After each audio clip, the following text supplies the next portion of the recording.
Oke, selamat siang Mas dan Mbak sekalian. Iya, Kak. Selamat siang, Pak. Oke, kita mulai ya. Bismillahirrahmanirrahim. Assalamualaikum warahmatullahi wabarakatuh. Sebelumnya, mohon maaf kemarin ada ada rapat mendadak sehingga harus meninggalkan kelas. Jadi ini adalah kelas pengganti untuk hari Rabu kemarin. Kemudian seperti biasa nanti akan direkam, kemudian diunggah di YouTube supaya bisa dilihat dan didengar lagi di lain kesempatan. Nah, sekarang langsung saja barangkali saya masuk ke materi gitu. Sebelum masuk ke fintech dan lain sebagainya, saya mau sharing dulu sedikit tentang topik terkait adopsi ya, strategies for adoption of innovation. Nanti kita akan bahas tentang mulai dari creativity, invention, innovation, kemudian jenis-jenis inovasi yang kemarin sudah disinggung di video sebelumnya, kemudian apa yang bisa kita lakukan ketika kita mengevaluasi suatu inovasi, kemudian nanti akan saya perkenalkan konsep difusi inovasi, lalu bagaimana proses pengambilan keputusan pada saat kita melakukan sebuah inovasi itu dilakukan, kemudian bagaimana adopsi itu terjadi, dan nanti yang terakhir adalah opinion leaders dan change agent. Bagaimana orang-orang ini mempengaruhi perilaku kita, perubahan kita, terutama dalam hal adopsi inovasi tadi. Nah, sekarang sebelum masuk ke sana, saya ingin tahu dulu ke Anda sekalian, Mas dan Mbak sekalian, aplikasi apa sih yang paling sering Anda gunakan gitu? Kemudian kenapa Anda menggunakan aplikasi tersebut? Silakan ditulis di kolom chat. Singkat saja aplikasinya, misalnya Gojek atau Grab atau Facebook atau YouTube atau apapun itu. Kemudian alasan singkatnya kenapa Anda menggunakan aplikasi tersebut. Silakan ditulis di kolom chat. Saya tunggu. Oke, sudah masuk beberapa tweets sesuai dengan interest saya, kemudian Telegram karena informatif, seamless, Line karena keperluan chat, kemudian WhatsApp, memudahkan komunikasi, terhubung dengan orang lain, kemudian Line, jejaring dengan orang lain untuk komunikasi, kemudian Twitter untuk information flow, lebih cepat dari yang lain, WhatsApp, karena sebagian besar menggunakan ini karena komunikasinya selalu lewat WhatsApp, Spotify untuk streaming semua lagu, WA untuk komunikasi, WA dan Line, Twitter untuk informasi dan hiburan, WhatsApp untuk komunikasi. Banyak orang menggunakan Twitter karena informasi banyak diperoleh dari sumber yang mudah diakses, WhatsApp, Instagram, multifungsi, bisa untuk chat, bisa untuk explore dunia, bisa untuk stalking juga. WhatsApp simple, mudah digunakan, terhubung banyak orang. Kemudian WhatsApp karena banyak digunakan oleh orang lain. WA untuk komunikasi dan kuliah, WA dan Line untuk aplikasi yang paling sering digunakan untuk komunikasi karena user friendly. Baik. Nampaknya mayoritas yang paling banyak digunakan adalah WA ya, kemudian Line, kemudian ada beberapa Twitter, Instagram, dan lain sebagainya. Baik, nanti kita kembali lagi ke situ. Oke, mengapa saya bertanya tentang ini? Karena kita tahu di dunia ini banyak sekali produk-produk baru diluncurkan. Jadi setiap tahunnya tidak kurang dari 5.000 produk baru muncul di pasaran. Tetapi sebagian besar gagal dan hanya sangat sedikit sekali yang tersisa, dan itu adalah produk-produk yang benar-benar inovatif.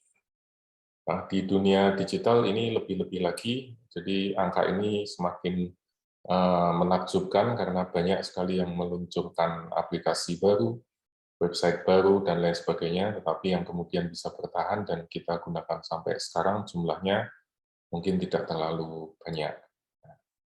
Bahkan boleh dibilang sangat sedikit, dan mereka yang sangat sedikit itu yang kita boleh bilang sebagai sesuatu yang inovatif. Nah, apa yang disebut sebagai inovasi? Sebelum kita ke sana, mungkin kita perlu mundur sedikit ke invention dan creativity. Jadi orang sering merancukan antara inovasi, invensi, dan inovasi itu sendiri, dan kreativitas. Jadi kreativitas itu pada dasarnya adalah kemampuan kita untuk menghasilkan sesuatu yang baru, kemudian ide-ide atau gagasan yang imajiner, yang sebelumnya hanya bisa dibayangkan, tapi bisa diwujudkan dalam bentuk nyata. Kemudian invention itu berbeda, karena di konsep invention ini kita menciptakan sesuatu ide atau sebuah konsep yang baru. Tidak harus selalu kreatif ya. Kadang-kadang kalau kita bicara creativity kan ada sesuatu yang imajinatif. Kalau di invention ini mungkin nggak terlalu imajinatif, tapi dia baru, belum pernah dibuat oleh orang lain sebelumnya. Nah, inovasi itu berbeda karena di dalam inovasi ini kita tidak hanya menciptakan konsep baru, tetapi kita harus memastikan bahwa ada commercial success dan widespread use. Jadi tidak sekedar Anda bisa menciptakan lampu yang bisa hemat energi misalnya, tidak sekedar Anda menciptakan mobil yang irit bahan bakar, atau tidak sekedar Anda membuat website, aplikasi yang bisa digunakan untuk komunikasi dengan orang lain.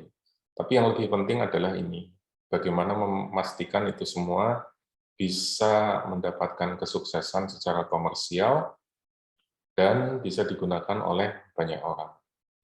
Kadang-kadang faktornya bukan sekedar urusan teknis ya, bukan sekedar fitur, bukan sekedar ini kurang ini atau ini fasilitasnya ini dan lain sebagainya. Tetapi lebih penting lagi adalah bahwa di sana kita harus memastikan aplikasi itu atau produk yang kita buat itu kemudian dipakai oleh banyak orang, lalu bisa menghasilkan keuntungan.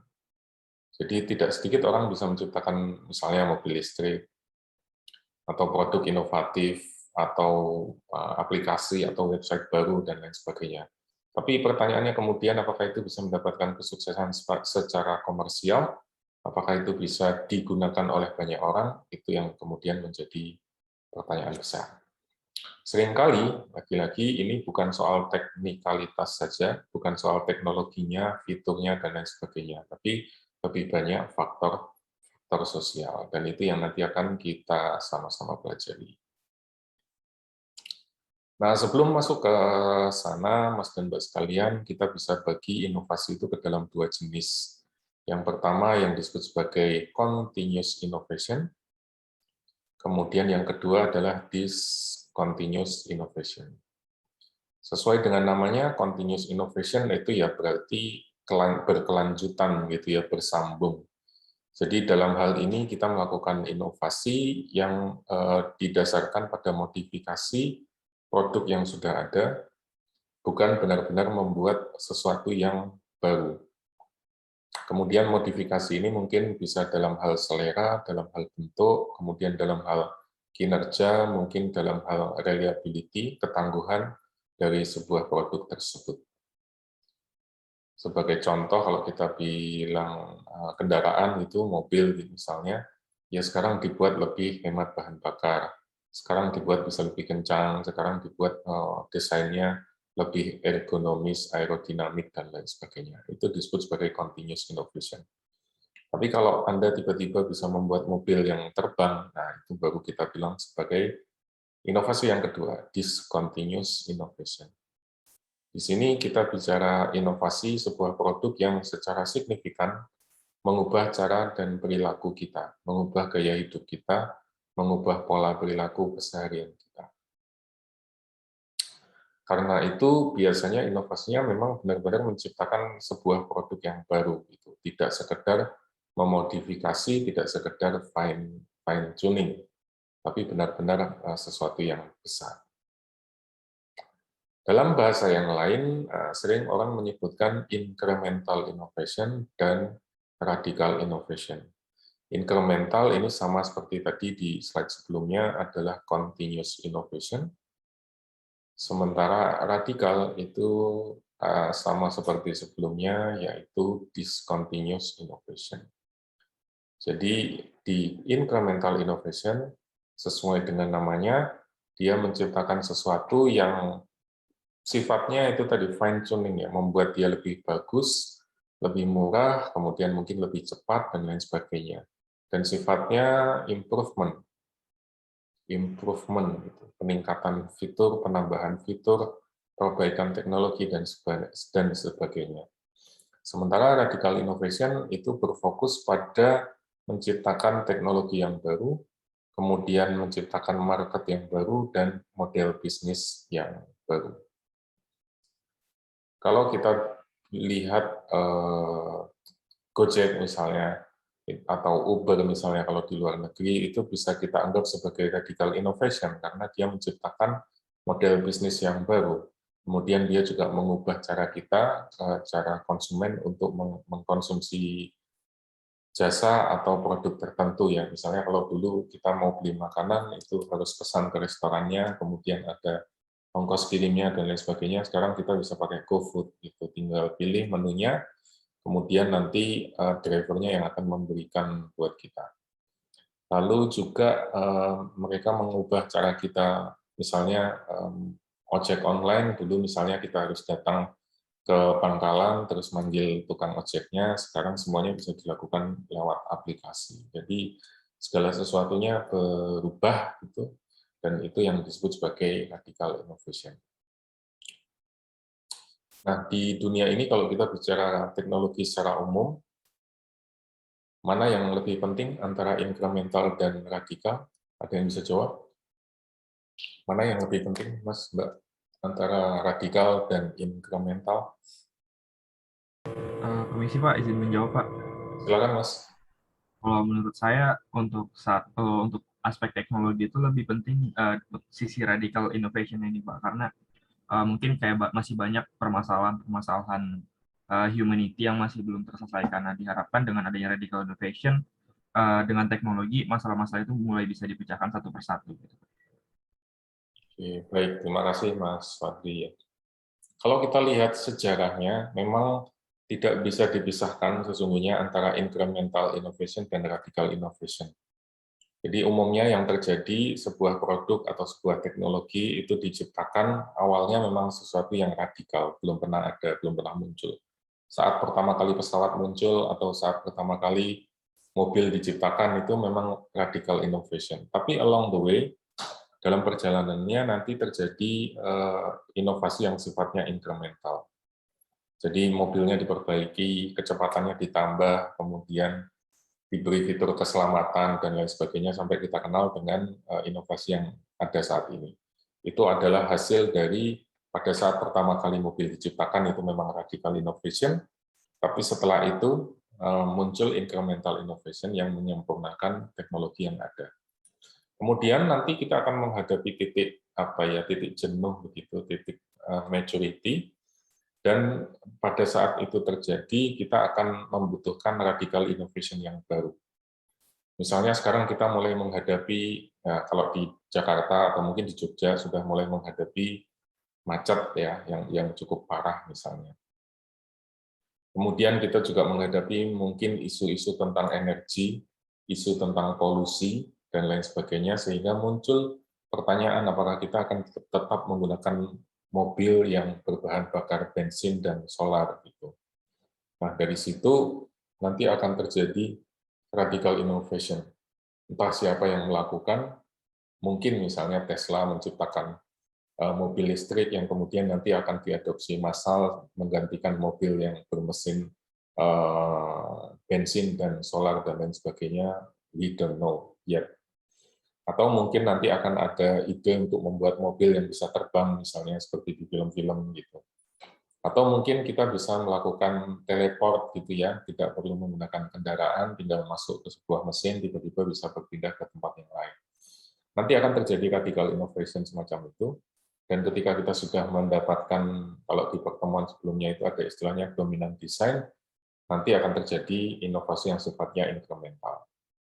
Begitu seterusnya, umumnya akan terjadi seperti itu. Dalam hal teknologi digital juga demikian. Pada saat pertama kali handphone ditemukan, itu adalah inovasi yang sifatnya radikal, kemudian dalam perjalanannya disempurnakan, diperbaiki, ditambah fiturnya, dan lain-lain, itu adalah incremental. Kemudian ketika mulai mencapai titik jenuh, misalnya ketika BlackBerry menguasai pasar, itu kan mengalami kejenuhan karena banyak keyboard, banyak fitur, dan lain sebagainya. Kemudian Apple menawarkan handphone dengan hanya satu tombol saja, lainnya didominasi oleh layar. Itu kemudian mengubah banyak hal karena ekosistem handphone kemudian bergeser menjadi berbasis tadi layar sentuh, demikian juga dengan aplikasi-aplikasi yang dikembangkan di dalamnya. Jauh lebih inovatif dan lebih lebih eksponensial. Jadi dari situ nanti akan terjadi perubahan-perubahan lagi, inovasi-inovasi incremental. Mungkin nanti ketika kita sudah mulai jenuh dengan handphone yang kita miliki, akan tercipta radical innovation lagi. Barangkali layarnya bisa digulung, atau mungkin cukup pakai semacam pulpen begitu, nanti bisa memunculkan layar, atau bahkan mungkin terintegrasi dengan kacamata yang kita gunakan barangkali, atau lainnya. Jadi polanya akan seperti itu, radical innovation, kemudian ditempel dengan incremental innovation, kemudian ketika mencapai titik jenuh nanti akan terjadi radical innovation, dan seterusnya. Ini yang kemudian menghasilkan technological progress. Nah, kemudian pertanyaannya pada saat kita melihat ada inovasi baru ya, misalnya muncul handphone baru, atau muncul sekarang kendaraan mobil hybrid atau mobil bertenaga listrik misalnya. Asumsinya Anda punya duitnya gitu. Apa yang menjadi keputusan atau pertimbangan bagi kita pada saat mengevaluasi produk-produk tersebut? Apa yang menjadi faktor-faktor yang menentukan kita beli enggak ya, atau kita pakai atau enggak ya, dalam hal produk-produk atau inovasi tadi. Kalau menurut Everett Rogers di bukunya Diffusion of Innovation, itu ada 5 faktor yang mempengaruhi. Yang pertama adalah relative advantage, kemudian compatibility, kemudian yang ketiga complexity, keempat reliability, dan yang kelima adalah observability. Yang pertama dulu, relative advantage. Umumnya ketika sebuah inovasi itu memberikan advantage, ya, memberikan keunggulan dibandingkan produk sebelumnya, maka konsumen atau pengguna itu umumnya akan cenderung lebih willing to adopt. Misalnya sekarang ada mobil listrik itu yang diklaim lebih hemat energi bila dibandingkan mobil bensin, karena hanya cukup dicas seminggu sekali misalnya, dan kalau di total-total ongkos yang dikeluarkan jauh lebih murah misalnya. Itu kan berarti menunjukkan relative advantage, dia lebih murah gitu. Nah, dari situ maka umumnya kalau produknya relatif harganya tidak terlalu berbeda jauh, maka konsumen cenderung akan memilih produk tersebut karena memberikan advantage yang lebih besar. Kemudian yang kedua adalah compatibility. Compatibility ini adalah bagaimana sebuah produk atau jasa yang baru tadi, yang inovatif tadi, sesuai atau tidak sesuai dengan existing practice dan existing value maupun experiences dari pengguna. Sebagai contoh, kalau kita sudah terbiasa dengan cara-cara kita, kebiasaan kita, nilai yang kita anut, dan produk baru itu kompatibel dengan itu, maka biasanya kita akan cenderung lebih mudah untuk mengadopsi.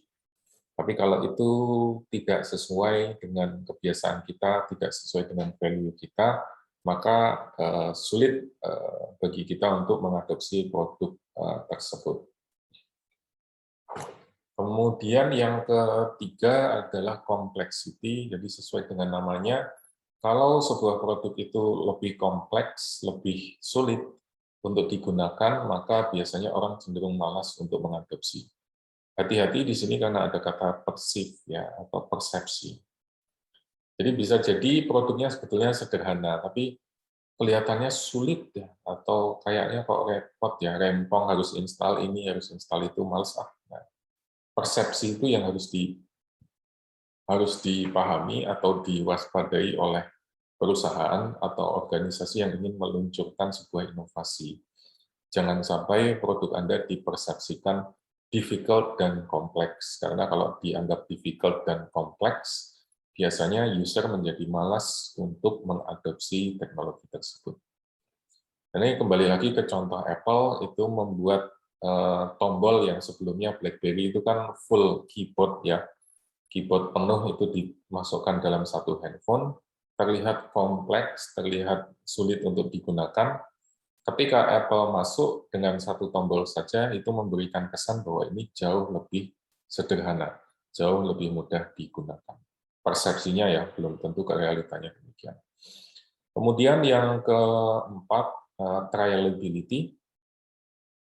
Trialability itu maksudnya kecenderungannya kita akan lebih mudah untuk menerima ketika kita bisa mencoba dulu. Pakai dulu atau eksperimen dulu. Inilah sebabnya kalau di aplikasi itu banyak yang disebut freemium. Jadi Anda boleh gratis menggunakan aplikasi tertentu atau software tertentu selama 7 hari misalnya. Nanti setelah 7 hari Anda harus upgrade ke versi yang berbayar. Atau misalnya Anda boleh menggunakan versi basic yang gratis, tapi terbatas. Kalau Anda mau menggunakan lebih banyak fitur, ya Anda harus upgrade misalnya. Ini adalah contoh bagaimana trialability itu dimanfaatkan oleh pembuat aplikasi dan pembuat software. Demikian juga misalnya Apple ya, kalau Anda perhatikan Apple Store itu kan membuat tokonya sedemikian rupa supaya sangat terbuka. Jadi dulu kalau Anda bayangkan sebelum muncul Apple itu kalau kita ke toko handphone biasanya handphonenya diletakkan dalam kotak kaca, jadi kita tidak bisa melihat, memegang secara langsung, kecuali memang di pameran ada unit yang bisa dicoba dan seterusnya. Tapi di Apple kan tidak demikian ya, jadi semuanya terbuka, Anda bisa pegang, Anda bisa coba, Anda bisa nyalakan, Anda bisa gunakan untuk foto, untuk dengerin musik, dan seterusnya. Itu adalah cara Apple untuk memaksimalkan trialability. Lalu yang terakhir adalah observability. Observability ini adalah contoh bagaimana produk baru itu kalau visible, kelihatan oleh orang lain, itu cenderung akan diadopsi oleh orang. Jadi kalau kita, ini mungkin agak ada narsis-narsisnya sedikit. Jadi kalau kita mengadopsi inovasi baru, mobil baru misalnya, kemudian itu terlihat jelas, visible oleh orang lain, maka kita akan cenderung menggunakan. Misalnya kalau saya beli mobil listrik saat ini, gitu, di plat mobilnya kan ada warna biru, itu berarti visible kan, kelihatan dari luar, orang tahu, wah ini mobilnya, mobil listrik nih, keren nih, bukan kaleng-kaleng ya.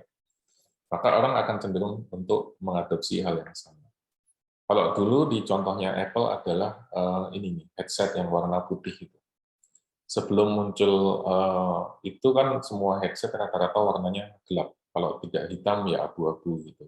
Dan tidak kelihatan itu buatan Sony atau itu buatan Nokia atau itu buatan Samsung atau buatan yang lain. Tapi dengan headsetnya Apple yang warna putih itu, maka orang langsung tahu bahwa itu, wah ini pengguna Apple. Kemungkinan besar kalau nggak menggunakan iPod, menggunakan iShuffle atau menggunakan iPhone. Nah, dari visibilitas itu tadi, kemudian orang cenderung akan lebih willing untuk adopt, willing untuk try, untuk menggunakan hal yang baru. Ini beberapa hal yang bisa kita gunakan ketika kita akan mengadopsi sebuah inovasi. Sadar atau tidak sadar, pasti kita akan memilih itu, relative advantage, compatibility, complexity, trialability, dan observability. Tadi contoh di pertanyaan yang saya ajukan ke Anda sekalian, Anda banyak menggunakan WhatsApp dan Line misalnya. Itu adalah salah satu contoh dari compatibility. Karena teman-teman Anda semua menggunakan WhatsApp, keluarga Anda menggunakan WhatsApp gitu. Jadi kalau Anda nggak pakai WhatsApp atau nggak pakai Line, ya Anda nggak up to date dengan berita terkini, nggak tahu gosip-gosip terkini, nggak tahu apa yang terjadi di keluarga dan lain sebagainya. Bahkan mungkin bisa dikeluarkan dari daftar warisan misalnya. Jadi compatibility ini menjadi salah satu hal yang penting, dan tadi di contoh aplikasi itu adalah bagaimana kita benar-benar mungkin sadar atau mungkin tidak sadar kita mempertimbangkan faktor-faktor ini dalam keputusan kita untuk menggunakan sebuah produk inovasi. Sampai sini dulu, mungkin ada komentar atau pertanyaan, silakan. Kalau ada. Baik, yang berikutnya adalah konsep tentang diffusion of innovation. Ini dibawakan oleh namanya Everett Rogers yang menulis buku dengan judul yang sama, Diffusion of Innovation. Jadi kalau diartikan, diffusion itu adalah difusi itu adalah proses bagaimana sebuah inovasi itu dikomunikasikan melalui channel, saluran, dari waktu ke waktu terhadap anggota dari sebuah sistem sosial atau masyarakat atau keluarga atau kelompok dan lain sebagainya. Dan kalau dilihat dari kata kuncinya di sini ada beberapa faktor. Yang pertama adalah inovasi itu sendiri, kemudian yang kedua adalah komunikasi, kemudian yang ketiga adalah time, waktu, lalu yang terakhir adalah sosial system. Yang pertama dulu inovasi itu yang tadi sudah disinggung di slide sebelumnya. Inovasi itu bisa berupa produk baru, bisa teknologi baru. Contohnya tadi misalnya ada handphone baru, keluaran Samsung, keluaran Apple, kemudian ada mobil listrik, kemudian ada mungkin aplikasi baru, situs baru, web baru, dan lain sebagainya yang bisa kita gunakan. Itu adalah salah satu contoh atau produk dari inovasi. Kemudian yang kedua adalah komunikasi. Jadi sadar atau tidak, namanya user atau konsumen itu pasti akan mempelajari tentang sebuah inovasi. Pada saat Anda mau beli handphone misalnya, pastikan Anda cari-cari informasi dulu. Lihat YouTube misalnya, cari review tentang handphone ini bagus enggak, gimana kinerjanya, apa kekurangannya, bisa buat main PUBG enggak, bisa dipakai Mobile Legends enggak, baterainya kuat enggak, cepat panas enggak, dan seterusnya, dan seterusnya. Jadi, to some extent, mungkin ada yang mempelajarinya sampai detail ya, sampai lihat prosesornya ini Snapdragon, ini RAM-nya berapa, kapasitasnya berapa. Tapi mungkin ada juga yang mempelajarinya tidak terlalu dalam, tidak sampai ke faktor teknis. Tapi keduanya sama-sama pasti mempelajari tentang produk tersebut untuk memastikan produk ini sesuai dengan kebutuhan kita atau enggak. Lalu yang ketiga adalah faktor waktu. Waktu ini adalah berapa lama yang dibutuhkan oleh seseorang untuk berpindah dari sekedar aware sampai mengambil keputusan.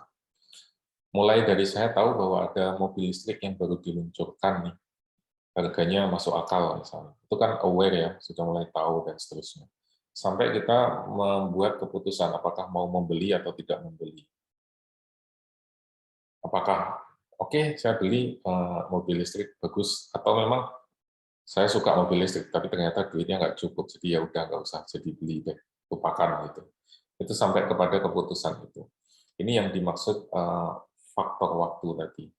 Ada inovasi yang waktunya cepat, jadi mudah bagi orang lain untuk mengadopsi, kemudian menginstal, menerapkan, menggunakan, dan seterusnya, tapi ada juga yang membutuhkan waktu yang cukup lama, membutuhkan pertimbangan, konsultasi, komunikasi, belajar, dan lain sebagainya. Lalu yang terakhir adalah sosial system.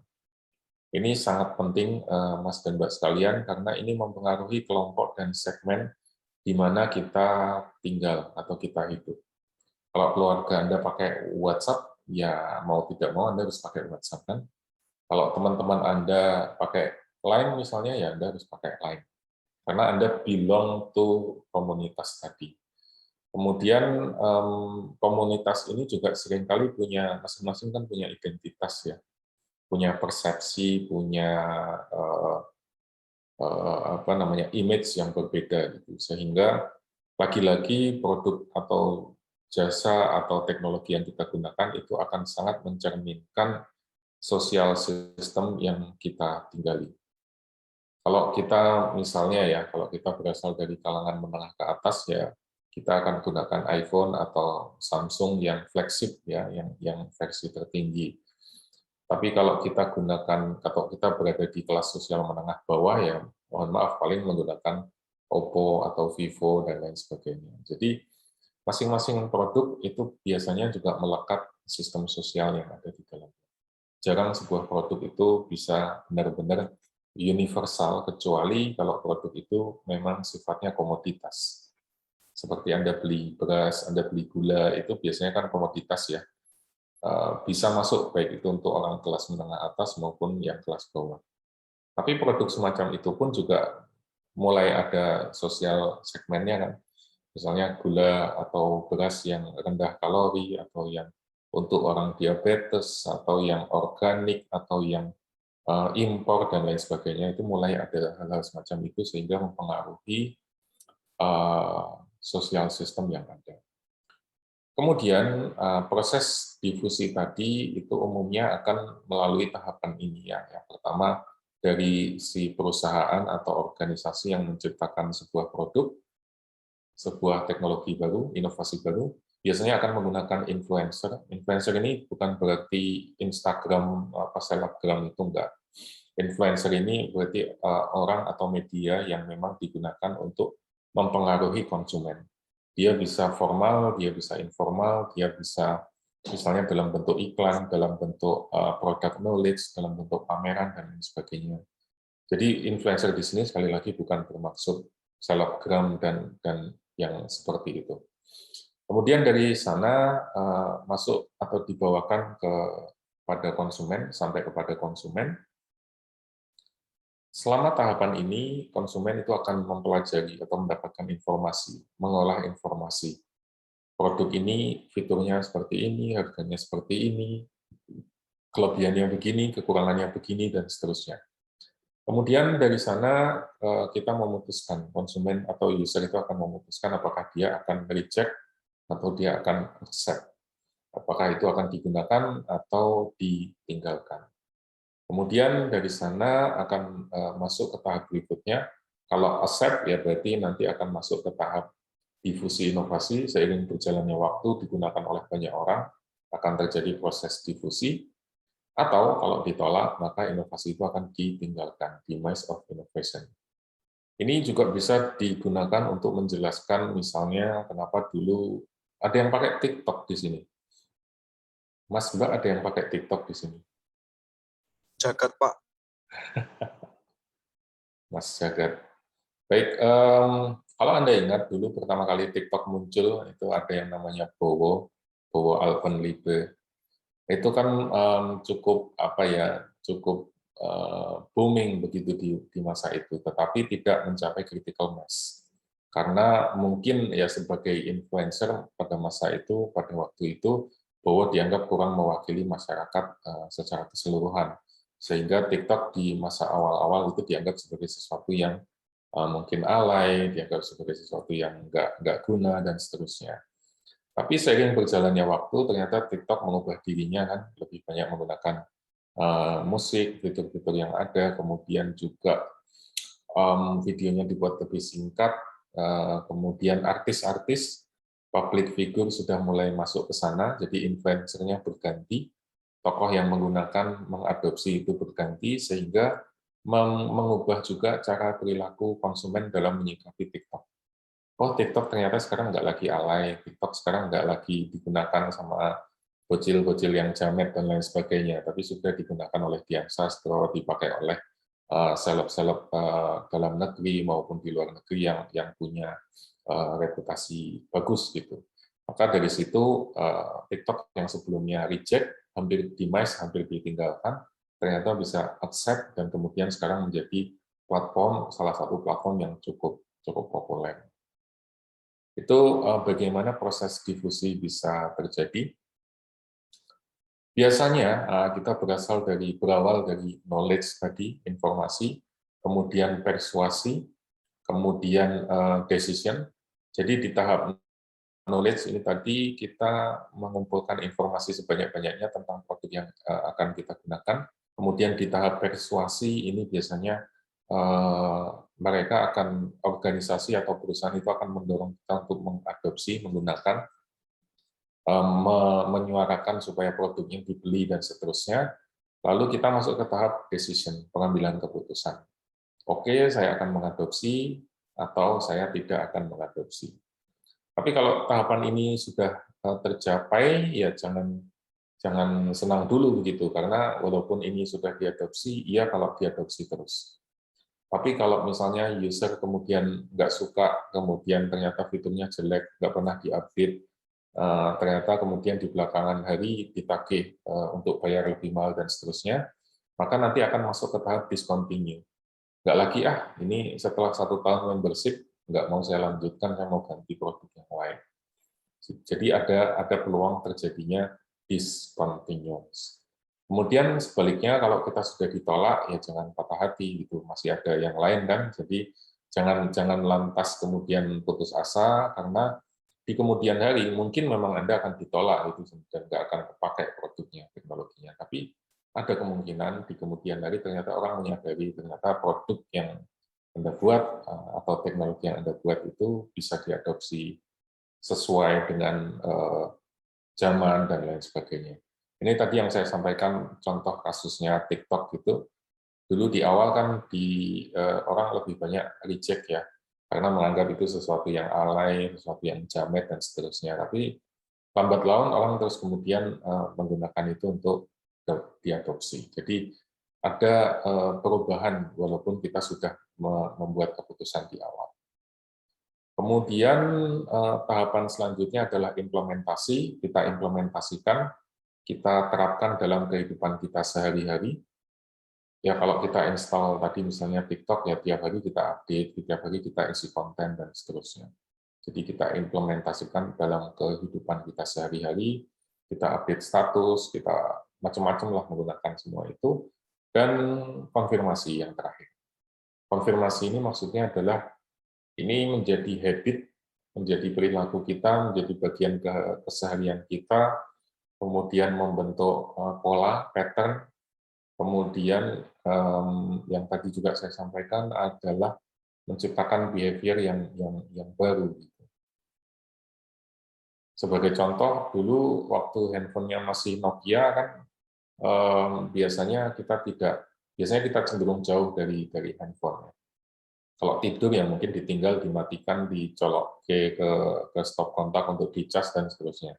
Tapi sekarang berubah kan karena handphone itu menjadi barang yang paling dekat dengan kehidupan kita. Bahkan tidur pun ada di samping kita. Bahkan mungkin mohon maaf kalau ke kamar mandi, ke toilet pun juga kita pakai HP sambil mainan HP, nyari inspirasi dan lain sebagainya. Itu berarti adopsi penggunaan HP, smartphone itu sudah menjadi habit, sudah menjadi pattern, membentuk pola kita, membentuk behavior kita, bahkan sampai pada tahap ketika kita kehilangan handphone itu sudah jauh lebih panik bila dibandingkan kehilangan dompet misalnya. Ya walaupun dua-duanya berharga, tapi di dompet kan ada KTP, ada kartu kredit, ada uang yang banyak juga, sehingga dompet itu mungkin jauh lebih berharga daripada handphone. Tapi kita bisa lebih menderita kalau kehilangan handphone atau handphone baterainya habis gitu nggak bisa ngecas, jauh membuat kita lebih menderita daripada kehilangan dompet atau kehilangan pacar, iya nggak? Nah, yang berikutnya adalah setiap tahapan itu ada yang namanya communication channel.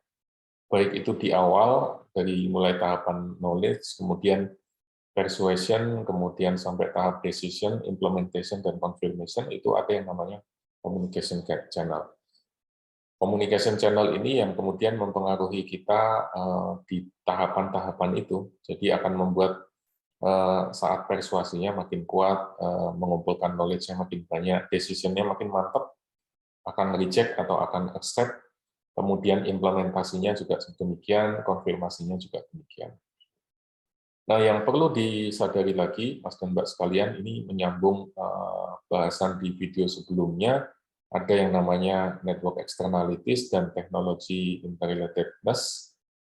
Di network externalities dulu, ini semakin banyak orang yang mengadopsi, itu akan membuat increasing return, jadi return-nya akan semakin banyak. Makin banyak orang menggunakan WA, makin banyak orang menggunakan Microsoft misalnya, maka nilai dari WA itu akan semakin tinggi, nilai dari Microsoft Office, Microsoft Windows, dan lain sebagainya juga akan naik. Dan ini akan membuat kita makin sulit ya untuk berpindah ke produk yang lain.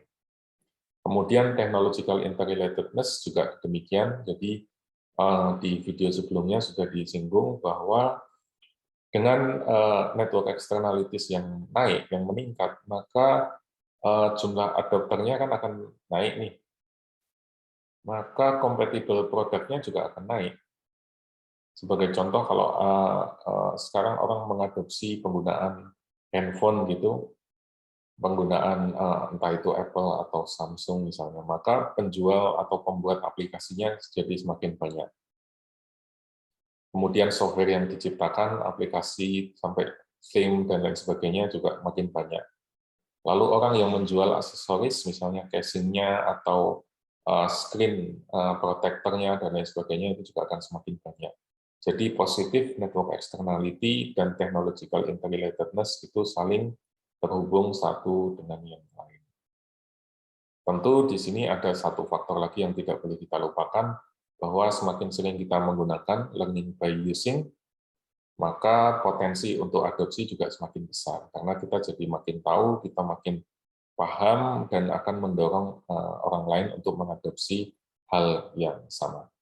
Kalau saya misalnya menggunakan Apple, saya terbiasa menggunakan Apple, maka di kemudian hari saya akan cenderung untuk menggunakan Apple juga. Karena learning by using, makin paham, makin tahu, makin terbiasa, di kemudian hari akan cenderung menggunakan hal yang sama. Produk-produk teknologi, entah itu tadi seperti handphone misalnya, sampai ke aplikasi teknologi blockchain, sampai yang canggih-canggih, ya, artificial intelligence, machine learning, dan seterusnya, semua akan mengalami hal ini, ya. Ada learning by using, ada positive network externalities, dan technological interrelatedness. Ada komentar dulu mungkin, pertanyaan sampai sini? Belum? Belum ada, Pak. Nah, kemudian yang juga perlu kita semua pahami, Mas dan Mbak sekalian, proses adopsi itu akan terbagi ke beberapa tahapan, ya. Lalu di masing-masing tahapan itu biasanya akan muncul kategorisasi seperti ini. Jadi yang pertama dulu adalah yang namanya inovator. Ini adalah orang-orang yang pertama kali menggunakan, jumlahnya sekitar 2,5% dari populasi. Kemudian yang kedua adalah early adopter. Ini jumlahnya sekitar 13,5% dari total populasi. Kemudian disusul early majority yang jumlahnya sekitar 34%. Kalau early majority sudah sudah mengadopsi, berarti kita sudah mencapai setengah dari populasi, separuh dari populasi. Lalu sisanya 34% ini adalah late majority, dan yang terakhir sisa 16% ini adalah yang disebut sebagai laggards. Orang yang kepepet banget, kalau nggak menggunakan, ya kalau nggak kepepet banget, nggak terpaksa banget, nggak akan menggunakan mengadopsi produk tersebut. Kita bahas dulu satu persatu, ya. Yang pertama, inovator itu adalah sesuai dengan namanya, mereka adalah orang yang inovatif, biasanya mau mencoba hal-hal yang baru, kemudian profil risikonya juga cenderung lebih tinggi, mau bereksperimen gitu ya, karena mencoba hal yang baru yang orang lain belum punya. Kemudian dia juga biasanya punya status sosial ekonomi yang tinggi. Kenapa demikian? Ya karena untuk bisa mencoba, namanya penemuan baru, teknologi baru kan pasti mahal, ya. Pertama kali TV plasma muncul kan harganya puluhan juta. Pertama kali mobil listrik muncul juga harganya ratusan juta di atas mobil pada umumnya. Kemudian handphone pertama kali muncul juga jauh lebih mahal kan bila dibandingkan apa yang sudah ada sebelumnya. Jadi mereka harus punya status sosial ekonomi yang kuat untuk mencoba hal yang baru. Tapi tidak semua orang kaya itu inovator, karena selain kaya, selain punya kekuatan modal, dia juga harus willing to try new idea dan punya profil risiko yang tinggi, berani untuk mengambil risiko.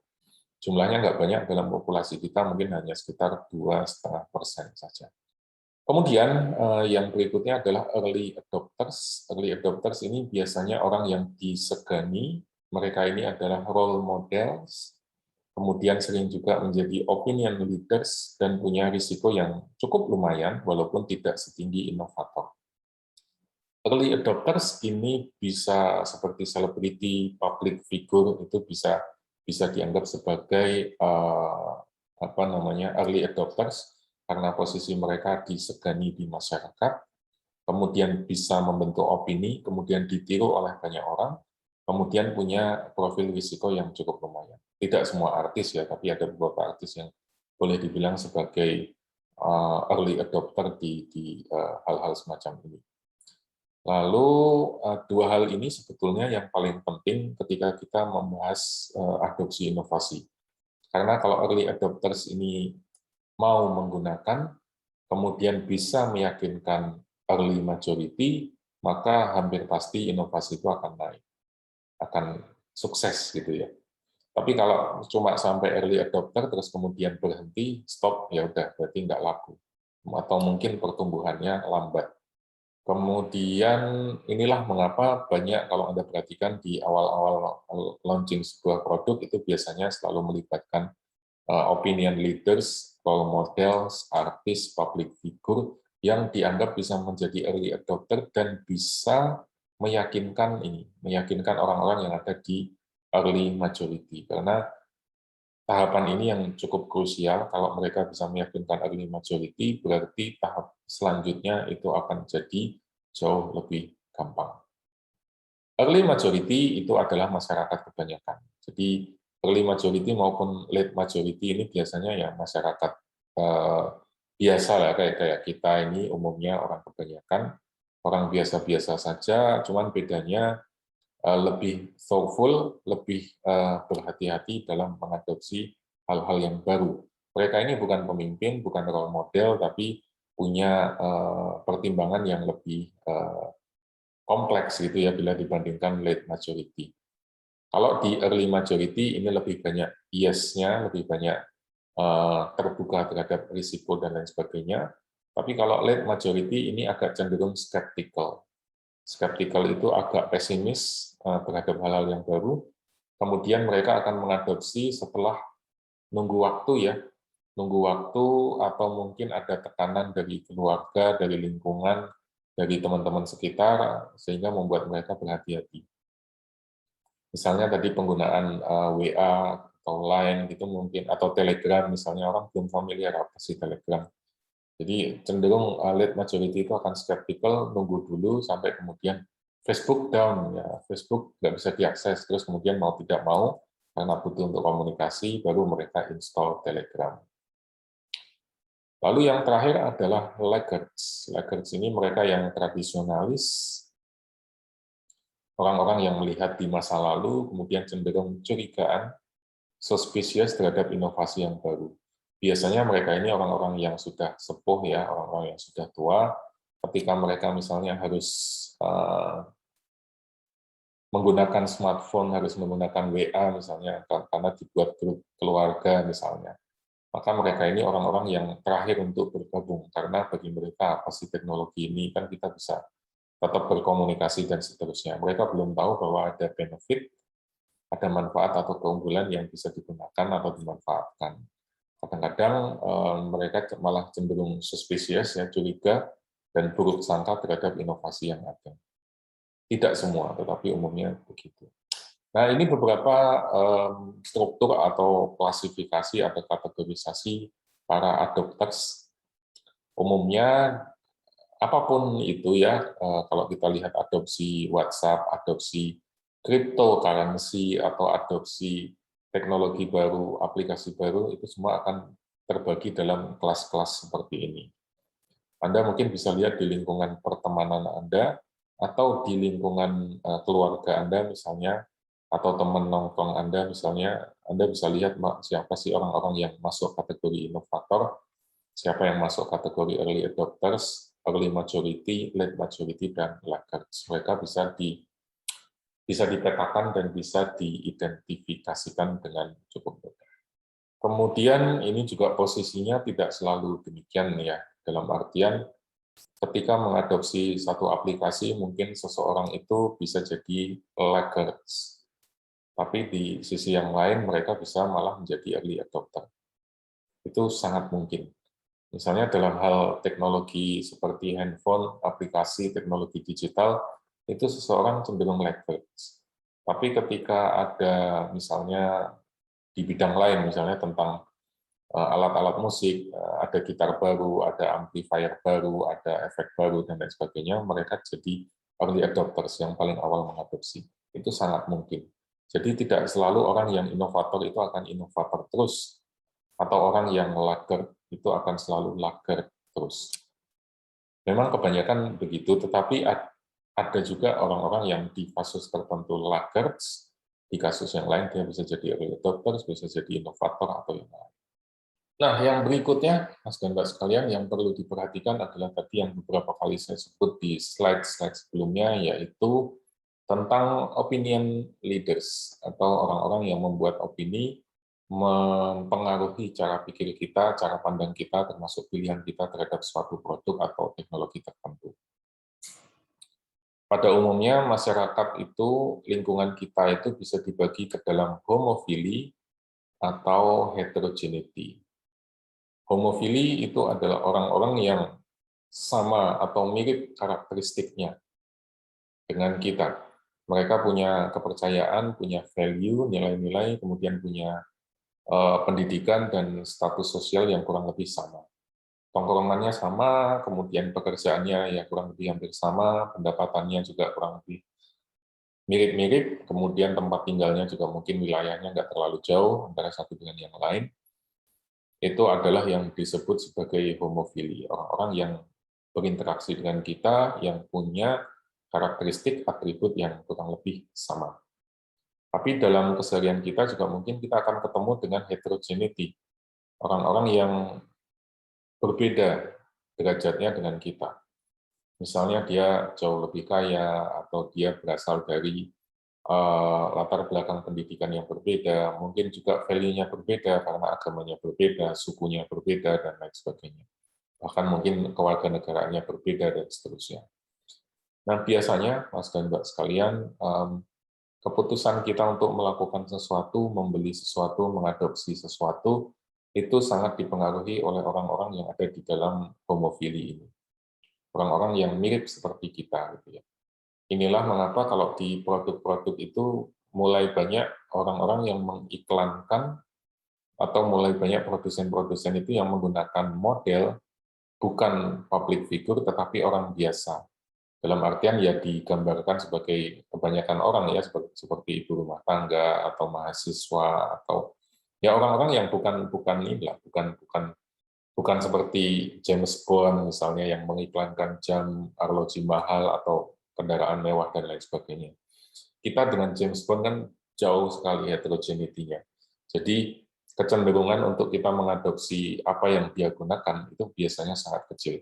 Sebaliknya, apa yang dipakai oleh teman kita, apa yang dipakai oleh saudara kita, kolega kita, teman nongkrong kita, itu umumnya akan sangat mempengaruhi apa yang kita gunakan. Karena mereka ini adalah yang disebut sebagai homofili itu. Jadi, sadar atau tidak sadar, selera kita, apa yang kita gunakan, apa yang kita adopsi, apa yang kita pakai, itu akan lebih banyak dipengaruhi oleh orang-orang ini. Teman-teman kita, anak nongkrong barengan kita, kolega kita, tetangga kita, teman kantor kita yang relatif punya kesamaan dengan kita. Akan sangat jauh sekali kalau kita membayangkan kita akan menggunakan produk-produk yang digunakan oleh heterogeneity tadi. Oleh karena itu, personal contact itu biasanya jauh lebih berpengaruh dibandingkan media massa. Jadi seperti iklan James Bond mengiklankan arloji mahal Omega itu biasanya nggak jauh banget gitu ya bila dibandingkan tiba-tiba teman Anda pakai jam Rolex gitu, atau bukan Rolex, Seiko atau di bawah itu gitu. Maka teman Anda itu akan jauh lebih berpengaruh gitu karena lebih dekat sama karakteristiknya dan seterusnya. Tapi bukan berarti media massa itu tidak bermanfaat ya. Orang kan tetap pasang iklan, tetap menggunakan tadi model atau public figure dan lain sebagainya. Karena kadang-kadang media massa itu bisa memenuhi kebutuhan yang sifatnya interpersonal. Misalnya saya terlahir dari keluarga miskin, misalnya teman-teman saya semuanya miskin. Tapi di balik itu ada 1-2 hal dalam diri saya, sadar atau tidak, yang menginginkan saya untuk menjadi orang kaya. Membayangkan bisa punya mobil mewah, bisa kayak Raffi Ahmad atau Atta Halilintar, dan seterusnya. Jadi walaupun mungkin keputusan untuk melakukan pembelian itu lebih banyak dilakukan oleh homofili, Tapi dalam beberapa kasus bisa saja public figure yang heterogeneity itu mempengaruhi pembelian kita. Inilah kenapa misalnya Agnes Monica itu walaupun dianggap sebagai public figure yang punya nama dan seterusnya, tapi kan tetap mengiklankan produk handphone seperti Vivo misalnya. Bisa jadi orang melihat atau produsen melihat bahwa ada sebagian masyarakat yang menjadi calon pembeli itu punya interpersonal needs, yang interpersonal needs itu digambarkan dengan baik oleh Agnes Monica. Anda kan nggak percaya kalau Agnes Monica masa pakai Vivo, pasti pakai Samsung lah. Atau iPhone, Samsung yang flagship atau iPhone yang terbaru. Nggak mungkin kan pakai Vivo. Demikian juga kalau Anda beli melihat iklan seperti kopi dan lain sebagainya, masa iya artis terkenal minumnya kopi sasetan? Kan nggak mungkin kan, Anda nggak percaya kan gitu. Tapi di balik sadar itu mungkin produsen menyadari atau melihat bahwa customer itu punya interpersonal need yang sadar atau tidak bisa diwakili atau dipenuhi oleh public figure tadi. Jadi sekali lagi, walaupun homofili itu penting, tapi heterogeneity yang biasanya dimasukkan ke dalam media massa, dalam iklan, dan lain sebagainya, itu juga tetap bermanfaat, yang biasanya digunakan untuk memenuhi interpersonal needs dari customer yang dituju. Yang berikutnya adalah change agent atau agen perubahan. Nah, change agent ini bisa orang yang profesional, yang memang ditugaskan untuk mempengaruhi sebuah adopsi, dan mengarahkan supaya ini bisa menjadi sesuatu yang diharapkan. Kalau di zamannya Pak Harto itu ada istilah BIMNAS, bimbingan masyarakat atau BIMTEK. Mereka ini adalah petugas penyuluh pertanian yang dikirimkan ke desa-desa, ke kelurahan gitu untuk memberikan penyuluhan ya, cara menggunakan pupuk, cara bercocok tanam, cara melakukan irigasi yang baik dan benar, cara panen yang sesuai, dan seterusnya. Mereka ini profesional yang ditugaskan untuk mempengaruhi atau mengarahkan supaya outcome dari sebuah kebijakan atau inovasi tadi sesuai dengan yang diharapkan. Kalau kasusnya BIMNAS atau BIMTEK ini ya tentu saja yang diharapkan pemerintah. Kemudian change agent itu biasanya akan memanfaatkan local opinion leaders. Jadi kalau kasusnya BIMNAS BIMTEK ini, mereka akan menggunakan Pak Lurahnya atau Pak Kadesnya atau ibu-ibu PKK-nya misalnya. Karena dia dianggap sebagai local opinion leaders, atau kalau anak mudanya ya Karang Tarunanya misalnya. Nah, ibu-ibu PKK ini biasanya akan membantu mendifusikan inovasi atau mencegah kalau inovasi atau adopsi tadi mengarah kepada hal-hal yang tidak kita inginkan. Kemudian kadang-kadang ada juga yang namanya gatekeeper. Nah, gatekeeper ini ketika dia membawa kepentingan komersial, maka biasanya dia akan dipertanyakan integritasnya. Jadi local opinion leaders itu biasanya atau seharusnya itu orang yang netral. Kalau dia bagian dari organisasi ya dia dianggap tidak netral dan dianggap sebagai integritasnya dipertanyakan. Kalau dalam kasus yang sekarang, local opinion leaders ini mungkin bisa diwakili oleh para selebgram atau YouTuber, itu bisa dianggap sebagai local opinion leaders. Sehingga ketika produsen atau perusahaan yang ingin mengiklankan produk-produk baru, misalnya, mereka akan menghubungi atau menggunakan jasa para YouTuber, influencer, selebgram ini untuk membantu, karena mereka dianggap sebagai local opinion leaders, bisa mengubah persepsi atau cara pandang masyarakat umum tentang sebuah produk. Tentu memilih ini menjadi hati-hati ya bagi perusahaan, karena opinion leaders itu haruslah orang yang integritasnya bagus ya, tidak dipertanyakan tadi. Kalau dia punya posisi di tempat tertentu, dia menjadi tidak netral, integritasnya dipertanyakan. Tapi kalau dia orang bebas, tidak terikat pada kepentingan komersil tertentu, maka biasanya dia akan jauh netral untuk memberikan pendapat atau mempengaruhi keputusan orang. Nah, selain itu, Mas dan Mbak sekalian, selain tadi cerita tentang diffusion of innovation, sebetulnya ada banyak sekali teori yang bisa kita gunakan untuk menjelaskan bagaimana sebuah inovasi itu berhasil atau tidak berhasil, bagaimana sebuah inovasi itu bisa diadopsi oleh banyak orang, didifusikan ke masyarakat luas, atau macet berhenti sampai di sini misalnya. Misalnya ada contoh teori lain adalah rational efficiency dan fat theories. Ini menceritakan tentang bandwagon dan threshold. Kalau menurut teori rational efficiency, maka semakin banyak organisasi mengadopsi inovasi, maka knowledge yang menggambarkan efisiensi yang diperoleh dari inovasi tadi akan semakin besar. Jadi orang akan menjadi semakin rasional dan akan semakin cenderung untuk mengadopsi hal yang baru, karena makin banyak knowledge yang didistribusikan. Orang jadi tahu kan relatif advantage-nya seperti apa misalnya. Kemudian fact theories itu menunjukkan bahwa adopsi nanti akan memberikan tekanan bandwagon.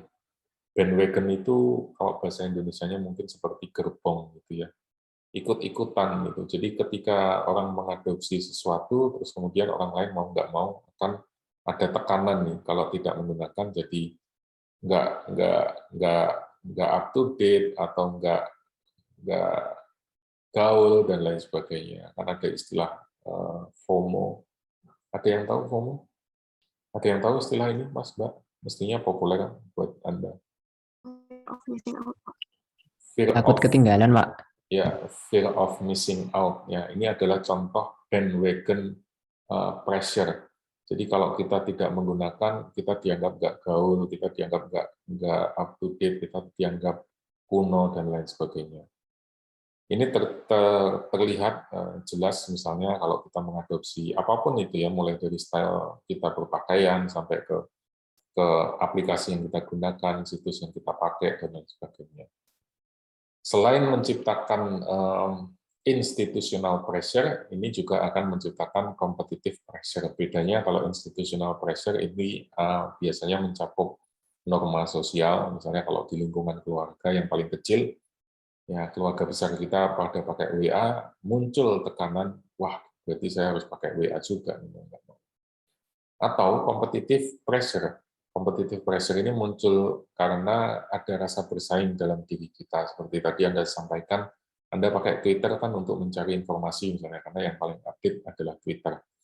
Jadi ada tekanan bagi Anda untuk menggunakan Twitter, karena kalau tidak menggunakan Twitter, Anda akan kehilangan competitive advantage. Anda akan kehilangan sumber informasi yang baru buat Anda. Ini yang disebut sebagai rational efficiency dan fact theories. Keduanya bisa digunakan untuk menceritakan, menjelaskan bagaimana sebuah inovasi itu bisa diadopsi oleh banyak orang. Kemudian social network threshold, ini mirip seperti tadi konsep difusi inovasi, bahwa setiap orang itu punya personal network threshold. Jadi contoh ya, saya akan ganti ke iPhone yang paling baru ketika X number teman saya, sejumlah X teman saya membeli iPhone baru. Saya nggak tahu ya, Anda juga pasti punya threshold ini. Mungkin ada yang nunggu sampai ada 3 orang punya iPhone baru, terus saya beli. Atau ada yang nunggu sampai ada 10 orang baru di circle saya yang pakai iPhone, baru saya beli. Tiap orang punya numbernya sendiri-sendiri. Dan ini yang menunjukkan bahwa social network itu sangat penting. Tadi kembali ke homofili dan heterofili. Personal network mempengaruhi apa yang kita gunakan, apa yang kita adopsi, dan lain sebagainya.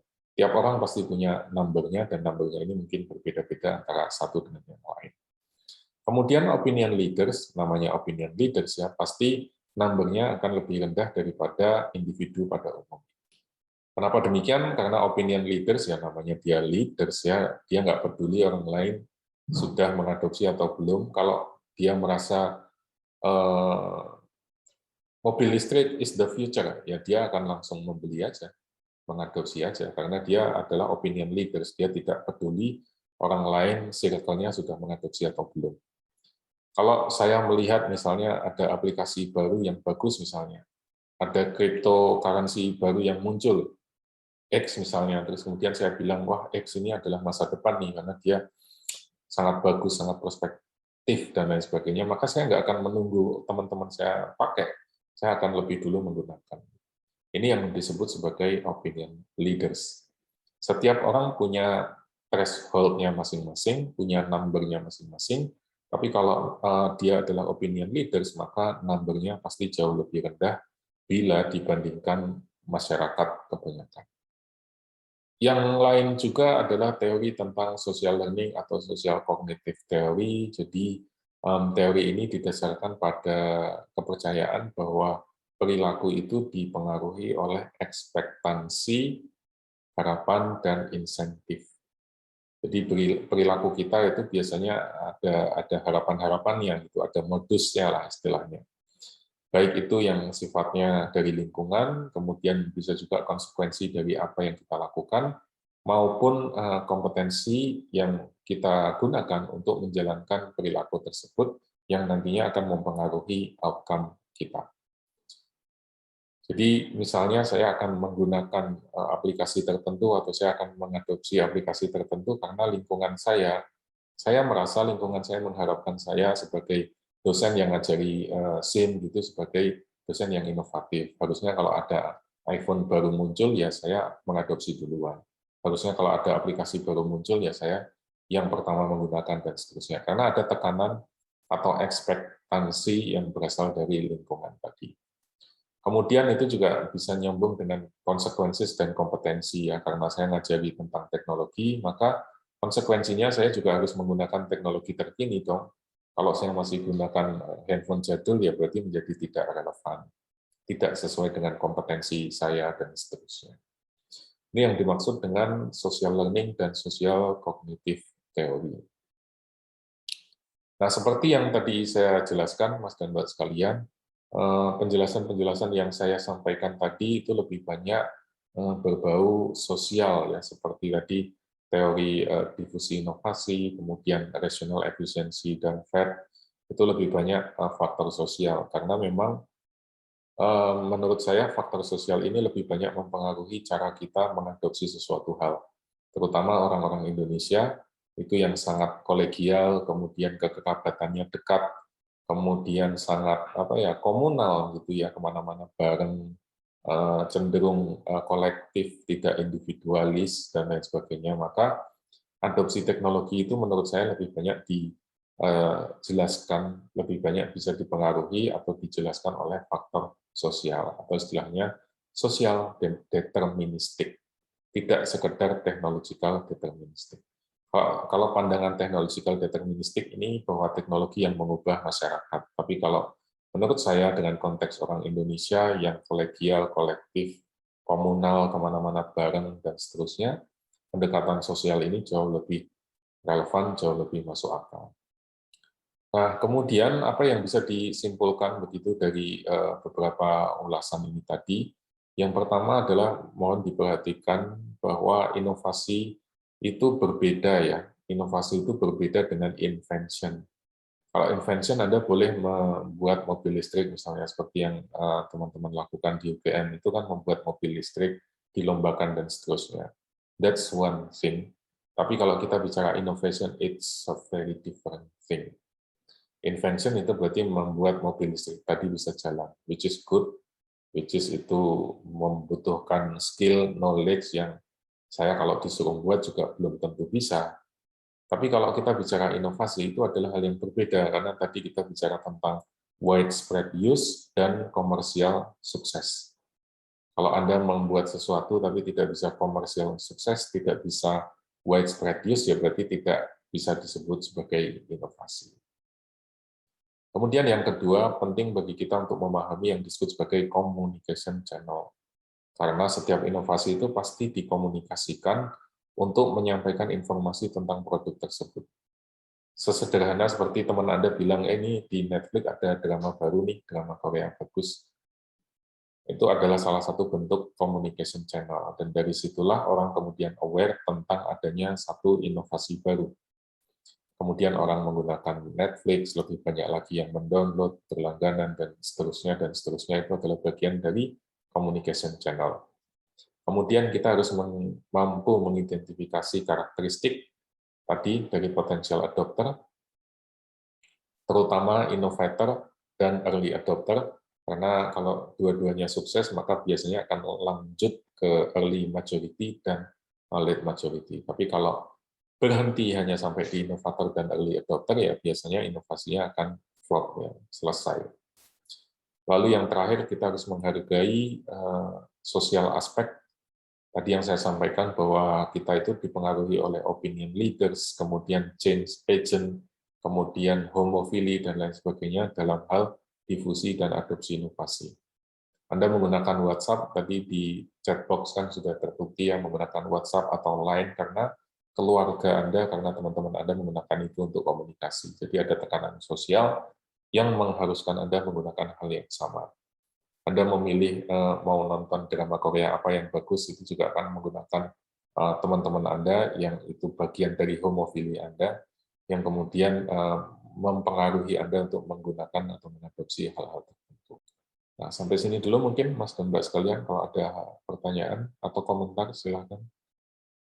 Ada yang udah pernah dengar konsep diffusion of innovation sebelumnya, sebelum di mata kuliah, mungkin di mata kuliah yang lain gitu, di marketing atau di yang lain? Belum pernah dengar, Pak. Belum pernah dengar, baik. Oke, kalau begitu, jadi terakhir barangkali yang ingin saya sampaikan adalah pemahaman tentang diffusion of innovation ini, walaupun teorinya udah lama ya, bukunya ditulis tahun 83 pertama kali, kemudian terakhir diupdate itu tahun 95, tapi itu masih menjadi teori yang cukup relevan sampai sekarang untuk melihat bagaimana sebuah inovasi, bagaimana sebuah produk atau jasa yang baru itu sukses di pasaran atau tidak. Kemudian kaitannya dengan itu, kita bisa gunakan untuk menjelaskan tentang inovasi secara umum, misalnya bagaimana inovasi itu mempengaruhi pertumbuhan ekonomi, bagaimana peran entrepreneur dalam mengembangkan kapasitas ekonomi sebuah negara dan lain sebagainya. Kemudian kita juga bisa lihat dari sisi atau dari kacamata manajemen, bagaimana perusahaan misalnya mengelola struktur dan kinerja di dalam dirinya supaya bisa lebih adaptif terhadap hal-hal yang berbau inovasi misalnya. Kemudian bagaimana kita menciptakan model yang dinamis supaya perusahaan atau organisasi itu lebih inovatif. Lalu kita juga bisa bawa ini ke konteks organizational studies, misalnya mempelajari apa hubungan antara inovasi dan bentuk organisasi, batasan-batasannya. Kemarin di platform itu kan kita menjelaskan tentang resources yang ada, capabilities yang ada, dan seterusnya yang bisa dimanfaatkan untuk menggerakkan inovasi. Kemudian kita juga bisa melihat itu dari bagian yang lebih besar, bagaimana inovasi itu mengubah negara atau bangsa atau wilayah menjadi sebuah, contohnya mungkin seperti Silicon Valley gitu di Amerika Serikat, di pantai barat Amerika Serikat, itu terlihat jelas bagaimana mereka memanfaatkan inovasi untuk menggerakkan pertumbuhan ekonomi di wilayah tersebut dengan memanfaatkan industri-industri yang berbasis teknologi. Kemudian yang terakhir adalah tentang teknologi, inovasi, dan pertumbuhan. Jadi umumnya ini tiga hal yang saling terhubung satu dengan yang lain. Teknologi, inovasi, dan pertumbuhan. Karena orang melihat teknologi itu umumnya sebagai black box, kotak hitam yang kita tidak tahu. Apalagi kita bicara teknologi digital zaman sekarang, kita kan nggak tahu ya algoritmanya Google, algoritmanya Grab atau Gojek, dan lain sebagainya kan kita nggak tahu. Beda dengan misalnya kalau kita membeli gudeg itu, gudeg pawon misalnya, ya kita kan bisa menebak-nebak ya, misalnya gudegnya kayaknya bahannya dari ini, bumbunya ini, dan seterusnya. Nah, ini berbeda dengan teknologi, tapi kalau kita bisa pelajari, ini bisa sangat bermanfaat sekali untuk memahami tentang pertumbuhan dan inovasi secara lebih luas. Nah, sayangnya topik-topik kayak gini ini biasanya jarang dipelajari oleh teman-teman mahasiswa yang misalnya ngambil konsentrasi operation atau strategi dan lain sebagainya, karena biasanya lebih fokus ke pengujian hipotesis dan seterusnya. Tapi kalau Anda tertarik, ini adalah isu-isu atau topik-topik yang sangat bermanfaat. Ini yang saya tunjukkan adalah literatur-literatur awal ya, yang baru-baru tentu ada yang 2020, 2019 dan seterusnya. Tapi intinya adalah ini untuk membukakan kepada Anda bahwa konsep ini banyak luas loh, tidak hanya sekedar untuk memahami teknologi saja, tapi juga bisa kita tarik ke manajemen, organisasi, industri, dan seterusnya, dan seterusnya. Nah, lebih spesifik lagi, misalnya ini juga ada kaitannya dengan resource-based view, kalau nanti Anda belajar manajemen strategik, karena teknologi itu adalah salah satu resources yang paling signifikan ya, atau fundamental ya, terutama untuk membangun knowledge dan kompetensi, kemudian bagaimana itu bisa menciptakan absorptive capacity, jadi menyerap knowledge dari yang ada di luar perusahaan. Kemudian teknologi juga bisa membangun dynamic capability, kemampuan kita supaya lebih dinamis dalam menghadapi perubahan. Lalu ini lebih spesifik lagi tentang bagaimana cara kita mengelola inovasi, bagaimana kita memastikan kalau kita membelanjakan sekian juta untuk R&D, kita bisa mendapatkan return yang juga kurang lebih sama misalnya. Kemudian proses penciptaan inovasi dan organisasi itu juga menarik untuk dipelajari. Teknologi-teknologi baru bagaimana itu diterima oleh seseorang atau komunitas atau masyarakat. Lalu proses pembelajaran ini juga tidak kalah penting karena learning, organizational learning dan knowledge management itu juga sangat dipengaruhi atau difasilitasi oleh teknologi. Nah, mungkin itu dulu, Mas dan Mbak sekalian. Ini uraian sedikit tentang diffusion of innovation, bagaimana inovasi itu umumnya diadopsi, diadaptasi, diambil, ditiru oleh orang banyak. Walaupun tadi literaturnya cukup lama, tapi ini bisa diterapkan dan masih relevan untuk teknologi digital sekarang ini, termasuk misalnya tadi artificial intelligence, blockchain, cryptocurrency, teknologi-teknologi kontemporer yang ada saat ini itu masih relevan untuk didiskusikan dengan kacamata diffusion of innovation. Selanjutnya nanti di pertemuan mendatang kita akan belajar lebih spesifik lagi tentang artificial intelligence, machine learning, kemudian juga yang kemarin saya tunjukkan financial technology dan lain sebagainya. Nanti stay tune aja, silahkan kalau ada pertanyaan dan lain sebagainya silahkan disampaikan di email juga bisa, kemudian nanti kalau ada pengumuman dan lain sebagainya akan saya sampaikan ke Anda, bisa lewat email atau nanti lewat Mbak Asalita. Itu dulu Mas dan Mbak sekalian, kalau ada pertanyaan barangkali silahkan. Kalau belum ada, kalau nggak ada ya mungkin saya cukupkan dulu sampai di sini. Sekali lagi saya mohon maaf karena kemarin ada panggilan mendadak, jadi harus mengubah jadwal, tapi mudah-mudahan nanti kita bisa tertib lagi seperti sedia kala. Itu dulu dari saya, Mas dan Mbak sekalian. Sehat-sehat semuanya, kita ketemu lagi insya Allah pekan depan. Saya tutup, saya akhiri. Bila taufiq wal hidayah, Assalamualaikum warahmatullahi wabarakatuh. Waalaikumsalam. Terima kasih, Pak. Terima kasih, Pak. Waalaikumsalam. Terima kasih, Pak. Terima kasih, Pak. Terima kasih, Pak. Terima kasih semuanya.